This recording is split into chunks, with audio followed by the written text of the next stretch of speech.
നമസ്കാരം, പുതിയ വീഡിയോയിലേക്ക് എല്ലാവർക്കും സ്വാഗതം. നമ്മുടെ ചാനൽ സബ്സ്ക്രൈബ് ചെയ്യാത്തവരാണെന്നുണ്ടെങ്കിൽ സബ്സ്ക്രൈബ് ചെയ്ത് സപ്പോർട്ട് ചെയ്യുക. അതേപോലെ നിങ്ങളുടെ അഭിപ്രായങ്ങൾ കമൻറ്റായി രേഖപ്പെടുത്താൻ മറക്കരുത്.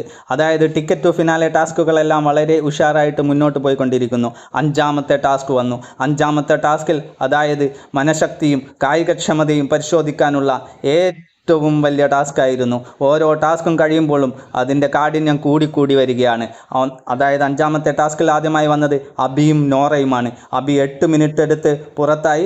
നോറയാണെന്നുണ്ടെങ്കിൽ 2 മിനിറ്റ് 42 സെക്കൻഡോടെ പുറത്താകുകയും അതിനുശേഷം വന്ന സായിയും ഋഷിയും, സായി 10 സെക്കൻഡും ഋഷി 0 സെക്കൻഡോടെ പുറത്തു പോവേണ്ടി വന്നു. അതിനുശേഷം വന്ന സിജോ 5 മിനിറ്റും, നന്ദന 2 മിനിറ്റ് 5 സെക്കൻഡും, ജാസ്മിൻ 2 മിനിറ്റ് 8 സെക്കൻഡും, ശ്രീതു 2 മിനിറ്റ് 5 സെക്കൻഡും ഓടെ പുറത്തായിക്കൊണ്ടിരിക്കുന്നു. അതിനുശേഷം ഗെയിം ചേഞ്ചറായിട്ട് അർജുനും അതേപോലെ തന്നെ നമ്മുടെ സാക്ഷാൽ ജിൻഡപ്പനും വന്നു. അർജുൻ ഇപ്പോൾ വീഴും, ഇപ്പോൾ എല്ലാ കട്ടകളും വീഴുമെന്ന് നമ്മളെ ആകാംക്ഷയുടെ മുൻമുന്നിൽ നിർത്തിക്കൊണ്ട് അബിയുടെ റെക്കോർഡ് ബ്രേക്ക് ചെയ്തുകൊണ്ട് 8 മിനിറ്റ് 9 സെക്കൻഡ് പുറത്താകുകയും, എന്നാൽ നമ്മുടെ സാക്ഷാൽ ജിൻഡപ്പൻ വെറും പാറക്കല്ല് പോലെ തൻ്റെ ഒറ്റ കൈയിൽ 12 കട്ടകളും താങ്ങി പിടിച്ചുകൊണ്ട് ഏകദേശം 12 മിനിറ്റ് 31 സെക്കൻഡോടെ അർജുനൻ്റെ റെക്കോർഡൊക്കെ ബ്രേക്ക് ചെയ്തുകൊണ്ട് പാറ പോലെ നിന്നുകൊണ്ട് തൻ്റെ ഒറ്റ കൈയിൽ ആ 12 കട്ടകളും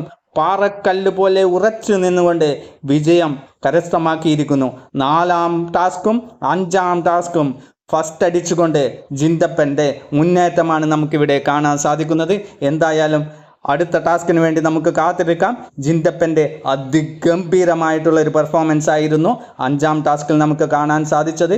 അതേപോലെ തന്നെ ബിഗ് ബോസ് പോലും ഞെട്ടിപ്പോയ ഒരു പെർഫോമൻസ് ആയിരുന്നു ജിൻഡോയുടെ ഭാഗത്തു നിന്ന് നമുക്കെല്ലാവർക്കും കാണാൻ സാധിച്ചത്. അടുത്ത ലൈവ് അപ്ഡേറ്റ്സുമായി വീണ്ടും വരാം. നന്ദി, നമസ്കാരം.